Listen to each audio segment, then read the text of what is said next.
Utility के second law की जो दूसरा नियम है कोऑर्डिनल यूटिलिटी के अंदर हमने एक लॉ पढ़ लिया है जिस लॉ का नाम था law of diminishing marginal utility. दूसरा जो लॉ आज हमारे पास है उसका नाम है इक्वी मार्जिनल यूटिलिटी। क्या नाम है? Law of equi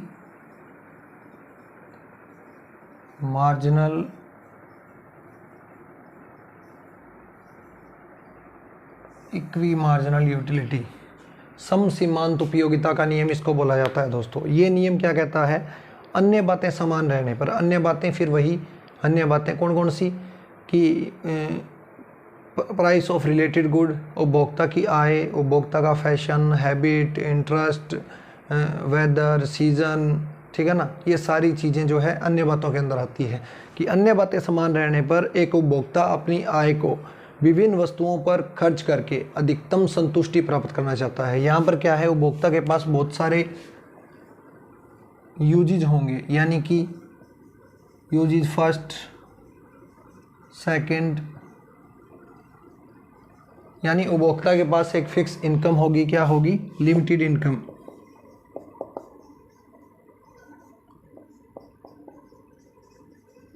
limited income होगी और इस लिमिटेड इनकम को वो अलग अलग यूज़ करेगा अलग अलग प्रोडक्ट के ऊपर। यानी ये एक्स गुड्स है, ये वाई गुड्स है, ये जेड गुड्स है, या ये तीन प्रयोग हो सकते हैं, एक प्रयोग, दूसरा प्रयोग, तीसरा प्रयोग। इन तीन प्रयोगों में मान लो उपभोक्ता के पास 100 रुपये हैं, इन 100 रुपीज़ को वो इन तीन कामों के अंदर यूज़ करेगा। तो वो इस प्रकार से यूज़ करेगा कि इन तीनों से मिलने वाली मार्जिनल यूटिलिटी, यानी इससे मिलने वाली मार्जिनल यूटिलिटी, इससे मिलने वाली मार्जिनल यूटिलिटी और इससे मिलने वाली मार्जिनल यूटिलिटी, ये क्या होनी चाहिए? तीनों आपस में बराबर होनी चाहिए। ये लॉ ये बोलता है। इस नियम के अनुसार एक उपभोक्ता को अधिकतम संतुष्टि प्राप्त करने के लिए अलग अलग वस्तुओं पर इस प्रकार से खर्च करना चाहिए कि उसकी सीमित आय में से, उस सीमित आय का अंतिम रुपया, ठीक है, उस सीमित आय के अंतिम रुपये से मिलने वाली अलग अलग प्रोडक्ट पर यूज़ करेगा। वो इन 100 रुपयों को वो बांट लेगा। मान लो 33 रुपये इस पर खर्च कर रहा है, 33 इस पर, 33 इस पर खर्च कर रहा है, तो जो ये 33वां रुपया है, यानी 1 2 3 4 5 6 लास्ट में 33 आ जाएगा। 33वें रुपये से मिलने वाली सीमांत उपयोगिता, यानी किसी उपभोक्ता के पास जो सीमित आय होती है, उस सीमित आय के अंतिम रुपये से, उस आय की अंतिम यूनिट से मिलने वाली जो उपयोगिता है हर एक पर यूजेस के ऊपर, हर एक यूजेस के ऊपर जिसने जो अंतिम रुपया खर्च किया है, मान लो 33वां रुपया यहाँ खर्च किया, फिर 66वां रुपया यहाँ खर्च किया, 99वां रुपया यहाँ खर्च किया, तो उससे मिलने वाली जो मार्जिनल यूटिलिटी है वो बराबर होनी चाहिए। ठीक है, जैसे डेफिनेशन के अनुसार अगर हम पढ़ें तो डेफिनेशन दी है डॉक्टर मार्शल ने कि यदि किसी व्यक्ति के पास कोई ऐसी वस्तु है जिसका प्रयोग वो डिफरेंट यूजेस के अंदर कर सकता है, यानी कोई ऐसी चीज़ है किसी उपभोक्ता के पास, तो वो उस चीज़ का प्रयोग अलग अलग यूजेस के अंदर कर सकता है। मान लो उसके पास मिल्क है, मिल्क का यूज़ वो दही बनाने के लिए कर सकता है, पनीर बनाने के लिए कर सकता है, जलेबी बनाने के लिए कर सकता है, ठीक है ना। इन 3 यूज़ है उसके पास। इन 3 यूज़ों में वो उस प्रकार से खर्च करेगा कि उससे मिलने वाली जो सीमांत उपयोगिता है वो बराबर हो जाए। जब वो सीमांत उपयोगिता बराबर होगी तो उसका मतलब क्या होगा कि उस कंज्यूमर को मैक्सिमम सेटिस्फैक्शन मिल रही है। फिर इसके बाद में दोस्तों जैसे law of diminishing marginal utility के प्रतिपादन की हमने बात की, तो उसी तरीके से इस लॉ को भी अलग अलग इकोनॉमिस्ट ने अलग अलग नाम दिए हैं। इस लॉ का प्रतिपादन जो है वो गोसेन ने किया था 19th सेंचुरी के अंदर। 19वीं शताब्दी के अंदर एक फ्रेंच इंजीनियर थे, क्या नाम था जिनका? गोसेन था, गोसेन। और इसको गोसेन का सेकंड लॉ बोला जाता है, law of second law of Gaussian. Gaussian का इसको दूसरा नाम बोला जाता है। फिर इसके बाद में लेफ्टविच ने दोस्तों भी इसको एक और नाम दिया है, किसने?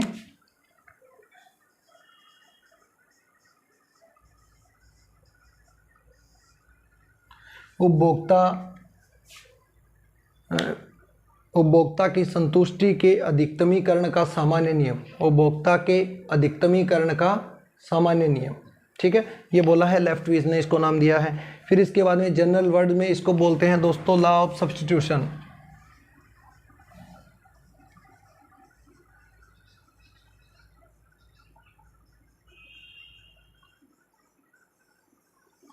लॉ ऑफ सब्स्टिट्यूशन इसको सरल भाषा में बोला जाता है प्रतिस्थापन का नियम। उसके अलावा दोस्तों डॉक्टर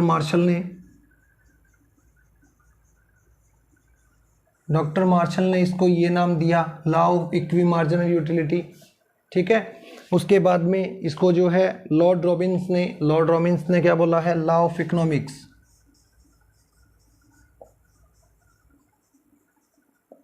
रॉबिन्स ने क्या बोला है, लॉ ऑफ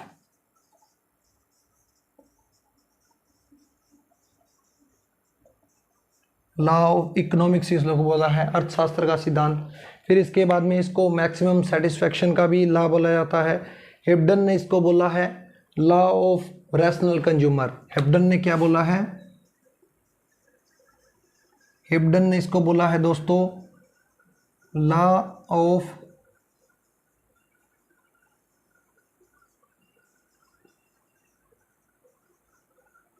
रैशनल कंज्यूमर। हेब्डन ने इसको बोला है लॉ ऑफ रैशनल कंज्यूमर। एक बार फिर से सुन लीजिए ना, 19वीं सदी के अंदर गोसेन ने इस लॉ को जो है प्रतिपादन किया, इस लॉ को डेवलप किया और उनको क्या बोला जाता है, law of second law of equi marginal utility को गोसेन का दूसरा नियम बोला जाता है। ठीक है, इसको जनरल वर्ड्स के अंदर कह सकते हैं हम, या इसको बोल सकते हैं लॉ ऑफ सब्स्टिट्यूशन। सरल शब्दों में इसको क्या बोला है, प्रतिस्थापन का नियम बोला है। और सरल शब्दों में इसको क्या बोला है दोस्तों, लॉर्ड रॉबिन्स ने इसको क्या बोला है, लॉ ऑफ इकोनॉमिक्स, अर्थशास्त्र का सिद्धांत बोला है। हेब्डन ने क्या बोला है, लॉ ऑफ रैशनल कंज्यूमर बोला है। लेफ्टविच ने क्या बोला है, उपभोक्ता की संतुष्टि के अधिकतमीकरण का सामान्य नियम। उपभोक्ता की संतुष्टि के अधिकतमीकरण का सामान्य नियम इसको बोला है दोस्तों। तो ये कुछ अलग अलग नाम थे इस लॉ के। इसके बाद में दोस्तों बात करते हैं इसकी डेफिनेशन। इसकी हमें पता चल गई कि किसी भी उपभोक्ता, डॉक्टर मार्शल ने इसकी डेफिनेशन दी थी कि किसी उपभोक्ता के पास कोई ऐसी चीज़ है जिसको वो अलग अलग यूजेस में प्रयोग कर सकता है, तो वो उस चीज़ का अलग अलग प्रयोग में इस प्रकार से यूज करेगा कि प्रत्येक प्रयोग से मिलने वाली जो सीमांत उपयोगिता है वो बराबर हो जाए। ठीक है ना, जिससे उपभोक्ता को अधिकतम संतुष्टि प्राप्त होगी। ठीक है, तो ये इसकी जनरल सी इंट्रोडक्शन और डेफिनेशन की बात थी, मीनिंग की बात थी। फिर इसके बाद में बात करते हैं दोस्तों इसकी मैथमेटिकल फॉर्मूला कि ये क्या बोलता है लॉ। ये बोलता है कि या अगर कीमत समान हो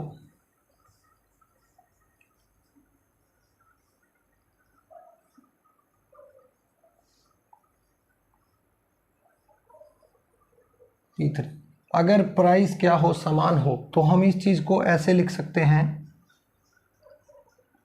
और प्राइस समान होगा क्योंकि अजम्पशन में हम लेंगे कि प्राइस कांस्टेंट रहती है।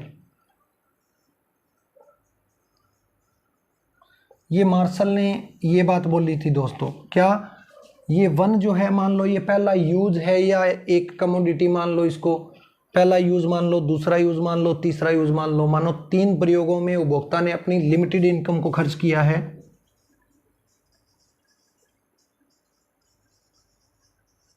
लिमिटेड इनकम को खर्च किया है उपभोक्ता की आय मान लो 100 रुपये है या 99 रुपये मान लो, 99 रुपीज़ है। 33 रुपये यहाँ खर्च किए, 33 रुपये यहाँ खर्च किए और 33 रुपये ही यहाँ खर्च किए। तो इस 33वें रुपये से मिलने वाली सीमांत उपयोगिता बराबर होनी चाहिए किसके, इस प्रोडक्ट पर किए गए 33 रुपये खर्च, उससे मिलने वाली उपयोगिता, और यहाँ पर खर्च किए गए रुपयों से मिलने वाली उपयोगिता। ये तीनों विकल्प में मिलने वाली उपयोगिता अगर बराबर है तो उपभोक्ता को अधिकतम संतुष्टि होती है। ये लॉ यही बोलता है। ठीक है, इक्वी मार्जिनल यूटिलिटी। ठीक है, law of equi marginal utility, सम सीमांत उपयोगिता का नियम। ठीक है, फिर इसके बाद में बात करते हैं दोस्तों अजम्पशन की। अजम्पशन वही सबसे पहले रैशनल कंज्यूमर है।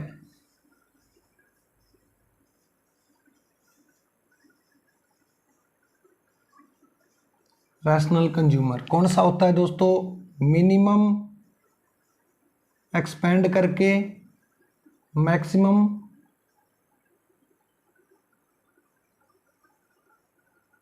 सेटिस्फैक्शन या बेनिफिट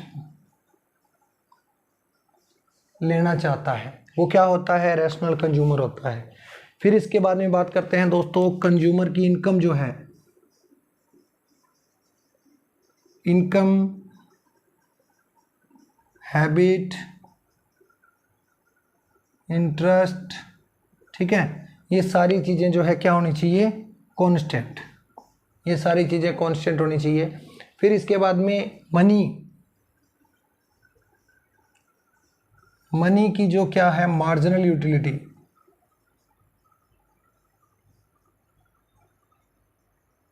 क्या है, कांस्टेंट, कांस्टेंट है। और यहाँ पर एक बात और, घटती सीमांत उपयोगिता का नियम लागू होता है।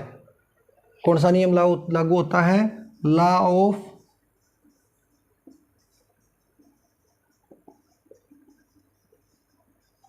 Diminishing marginal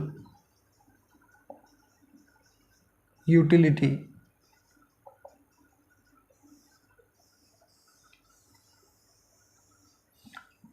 law of diminishing marginal utility लागू होता है। फिर इसके बाद में क्या है दोस्तों, अगली, प्राइस कांस्टेंट है, कीमतें स्थिर है, ठीक है, कीमतें स्थिर है, कंज्यूमर की इनकम स्थिर है, हैबिट, इंटरेस्ट, मुद्रा की सीमांत उपयोगिता स्थिर है, प्राइस कांस्टेंट है, घटती सीमांत उपयोगिता का नियम लागू होता है, कंज्यूमर रैशनल है, ठीक है। फिर इसके बाद में बात करते हैं कि प्रोडक्ट को छोटी छोटी इकाइयों में डिवाइड कर सकते हैं। मान लो हमारे पास कोई भी प्रोडक्ट है, जैसे रोटी है, तो रोटी को अलग अलग बाइट के अंदर हम डिवाइड कर देंगे। मान लो हमारे पास 100 रुपये हैं, तो उपभोक्ता इन 100 रुपयों को इकट्ठा ही खर्च नहीं करेगा, इनको एक एक रुपया करके खर्च करेगा, एक एक रुपया करके। 1 रुपया एक प्रोडक्ट पर किया, फिर दूसरे पर, फिर तीसरे पर, फिर पहले पर, फिर दूसरे पर, इस प्रकार से एक एक रुपया खर्च कर सकता है अगर करना चाहे तो, ठीक है। तो ये दोस्तों इसकी कुछ अजम्पशन थी इस लॉ की, law of equi marginal utility की, ये अजम्पशन थी कुछ। इसके बारे में बात करते हैं दोस्तों टेबल की और डायग्राम की। चलिए सबसे पहले यहाँ हमारे को 2 डायग्राम बनाने होंगे, क्योंकि उपभोक्ता जो है 2 विकल्प के अंदर खर्च करेगा। सबसे पहले बात करते हैं टेबल की, यानी कि कोई भी कंज्यूमर है, एग्जांपल लेते हैं एक, मान लो कोई भी व्यक्ति है, उसकी लिमिटेड इनकम है 5 रुपये, कितनी है, लिमिटेड इनकम है कितनी, 5 रुपये, और प्रत्येक वस्तु, 2 वस्तुएं हैं एक्स और वाई, और दोनों की जो इकाई पर यूनिट प्राइस कितनी है, 1 रुपीज़ है। यानी 1 रुपये में एक्स वस्तु की 1 इकाई आ जाएगी और 1 रुपये में ही वाई वस्तु की 1 इकाई आ जाएगी। अब बात करते हैं यहाँ पर टेबल की।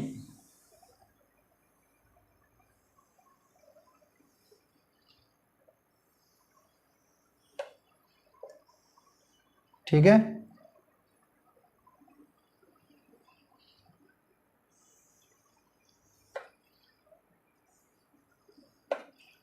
ठीक है, यहाँ पर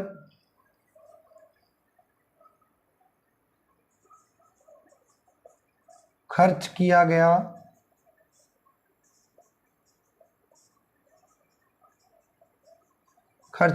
रुपया 5 रुपये है ना, 5 रुपये में से 5 बार खर्च करेगा, 1 बार, 2 बार, 3 बार, 4 बार और 5 बार, ये इतना रुपया उसने खर्च कर दिया, ठीक है। फर्स्ट 5 रुपये की पहली इकाई, second unit, third unit, fourth unit, fifth unit, यानी 5वां रुपया। पहला रुपया वो कौन सी, यहाँ पर अब बात करते हैं MUX वाई, यानी 2 वस्तुएं हमारे पास एक्स और वाई, इनसे मिलने वाली सीमांत उपयोगिता को हम यहाँ पर लिख देंगे। अब 1 रुपया देखते हैं,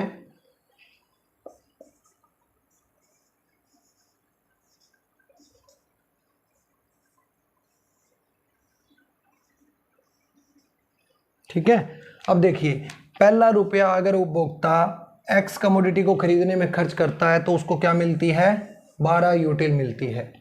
कंपेयर करेगा, वो पहला रुपया एक्स कमोडिटी पर खर्च करे या वाई कमोडिटी पर खर्च करे, यहाँ पर 10 यूटिल मिल रही है, यहाँ पर 12 यूटिल मिल रही है। इसलिए कंज्यूमर क्या कर देगा, अपना पहला रुपया यहाँ पर खर्च कर देगा।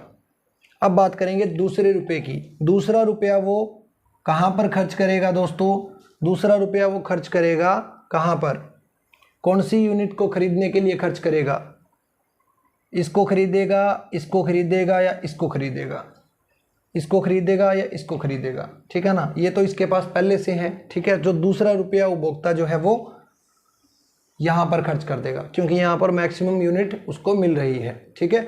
जैसे यहाँ तुलना की वैसे ही यहाँ तुलना करेगा, यहाँ तुलना करेगा। अगर वाई वस्तु को खरीदता है यहाँ पर, यहाँ अगर दूसरा रुपया वो लगाता है तो उसको मिलती है 8 यूटिल, इसलिए वो क्या करेगा, इस यूनिट को खरीदेगा। जहाँ पर क्या था, 10 रुपये मिल रहे थे, यहाँ पर उसने अपना दूसरा रुपया खर्च कर दिया। अब बात करते हैं तीसरे रुपये की। तीसरा रुपया वो कहाँ खर्च करेगा, इन दोनों का कंपैरिजन करेगा, इन दोनों में से जहाँ उसको मैक्सिमम सेटिस्फेक्शन मिलेगी वहाँ पर खर्च कर देगा। यानी तीसरा रुपया उसने यहाँ पर खर्च कर दिया, तीसरा रुपया उसने इस एक्स कमोडिटी को खरीदने पर खर्च कर दिया। अब चौथा रुपया वो कहाँ खर्च करेगा, चौथा रुपया वो खर्च करेगा, वो कंपैरिजन करेगा, इन दोनों का कंपैरिजन करेगा। तो यहाँ पर क्या है, कम यूटिलिटी मिल रही है, यहाँ पर क्या है, ज़्यादा यूटिलिटी मिल रही है। अब इन दोनों को कंपेयर करेगा, उसको अब वाई वस्तु खरीदे या एक्स खरीदे, एक्स तो उसके पास 2 पहले से है, तो वो क्या करेगा, वाई पर खर्च करेगा। इसलिए चौथा रुपया वो कहाँ खर्च कर देगा, वाई के ऊपर खर्च कर देगा। अब पांचवा रुपया वो कहाँ खर्च करेगा, इन दोनों को कंपेयर करेगा, यहाँ पर खर्च करेगा। अब देखिए दोस्तों, डेफिनेशन में हमने पढ़ा था कि एक उपभोक्ता की निश्चित आय, जो निश्चित आय सीमित आय जो होती है, उस सीमित आय के अंतिम रुपये से मिलने वाली सीमांत उपयोगिता अलग अलग प्रयोगों पर इस प्रकार से खर्च करने हैं वो 5 रुपये कि अलग अलग प्रोडक्ट पर खर्च किए गए अंतिम रुपये से मिलने वाली सीमांत उपयोगिता बराबर होनी चाहिए। यहाँ पर जो खर्च किया गया अंतिम रुपया, एक इससे मिलने वाली यूटिलिटी कितनी थी, 8 थी। यहाँ जो रुपया खर्च किया, तीसरा रुपया जो यहाँ अंतिम यूनिट खर्च की पैसे की, उससे मिलने वाली यूटिलिटी क्या थी, 8 थी। ये कम्बिनेशन उसके लिए सबसे बढ़िया है, ये वाला कम्बिनेशन। यानी कि इस x की वो 3 यूनिट खरीदेगा, y की 2 यूनिट खरीदेगा, तो वो क्या है, मैक्सिमम सेटिस्फेक्शन प्राप्त करेगा, ठीक है ना। कि उसके पास सीमित आय थी, उस सीमित आय को उसने इस प्रकार से खर्च करना था कि प्रत्येक वस्तु पर किए गए खर्च की अंतिम इकाई, खर्च किए गए रुपए की अंतिम इकाई से मिलने वाली सीमांत उपयोगिता बराबर होनी चाहिए। यहाँ पर अंतिम रुपए से मिलने वाली सीमांत उपयोगिता कितनी है, 8। यहाँ पर अंतिम रुपए से मिलने वाली जो अंतिम जो यूटिलिटी है, सीमांत उपयोगिता है, वो कितनी है, 8। ये दोनों बराबर है, इसलिए वो खर्च कहाँ करेगा, 3 यूनिट तो वो खरीदेगा किसकी, एक्स की, और 2 यूनिट खरीदेगा किसकी, वाई की, ठीक है। अब ये कॉम्बिनेशन होगा, उसको क्या कॉम्बिनेशन होगा, 3 यूनिट किसकी, एक्स की, और 2 यूनिट वाई की वो खर्च करेगा। यानी 3 रुपये यहाँ, 2 रुपये यहाँ, टोटल कितने हो गए, 5 रुपये उसने खर्च कर दिए। इस प्रकार से अगर वो खर्च करता है तो उसको अधिकतम संतुष्टि प्राप्त होती है। अब देखते हैं डायग्राम में, 2 डायग्राम बनाने हैं हमारे को। देखिए,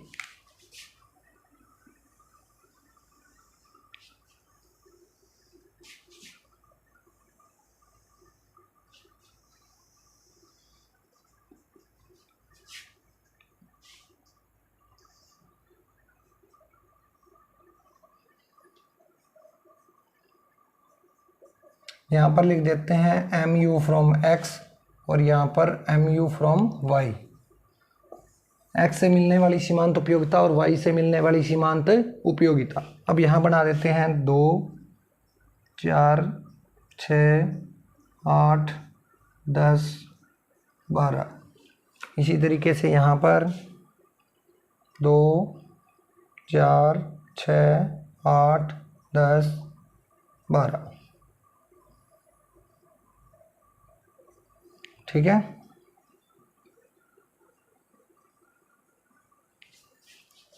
बस ये 8 वाली जो है ये बराबर होनी चाहिए, और कोई ज़रूरी नहीं है। स्केल से बनाओगे तो बिल्कुल क्लियर बनेगा, कोई दिक्कत नहीं है, ठीक है ना। अब बात करते हैं नीचे वाली यूनिट की, यानी कि जो 5 रुपये थे उसके पास 1 2 3 4 5, यहाँ पर भी 1 2 3 4 5।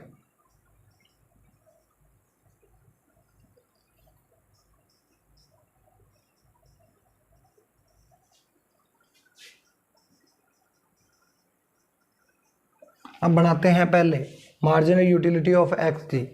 पहला रुपया उसने इस पर खर्च किया, यानी 12 ये पॉइंट आएगा, ये पॉइंट आ गया। दूसरा रुपया उसने खर्च किया किसके ऊपर, इसके ऊपर, तो ये कितना है 1। तीसरा रुपया खर्च किया एक्स के ऊपर, ये वाला पॉइंट आ गया। चौथा रुपया उसने खर्च किया वाई के ऊपर, तो ये वाला पॉइंट आ गया।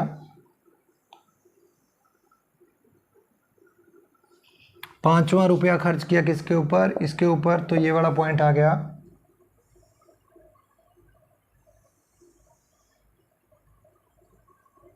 ठीक है, अब इनको बना दो y और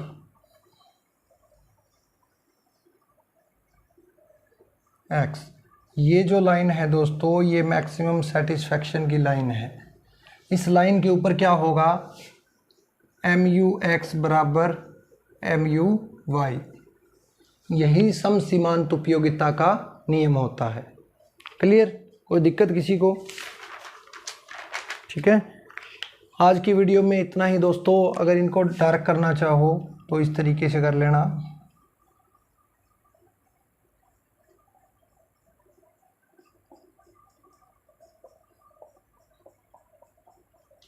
और इनको भी यहाँ तक।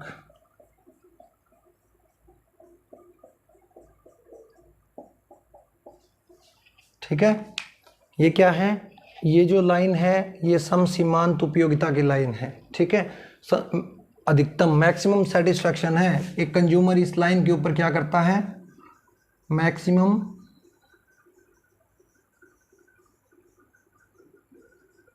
सेटिस्फैक्शन प्राप्त करता है। ओके, आज की वीडियो में इतना ही दोस्तों। अगर कॉन्सेप्ट समझ में आया है तो वीडियो को लाइक कीजिए, चैनल को सब्सक्राइब करें, ज़्यादा से ज़्यादा कमेंट करें, फीडबैक दें, वीडियो कैसे लग रही है आपको, सब कॉन्सेप्ट समझ में आ रहा है या नहीं आ रहा। इसके अलावा इस तरह की अगर और वीडियो आप चाहते हो किसी अलग टॉपिक के ऊपर जिसमें आपको दिक्कत पैदा हो रही है, तो उस टॉपिक का नाम कमेंट सेक्शन में लिखिए, मैं आपके लिए वो वीडियो लेकर आऊँगा। Okay, thank you.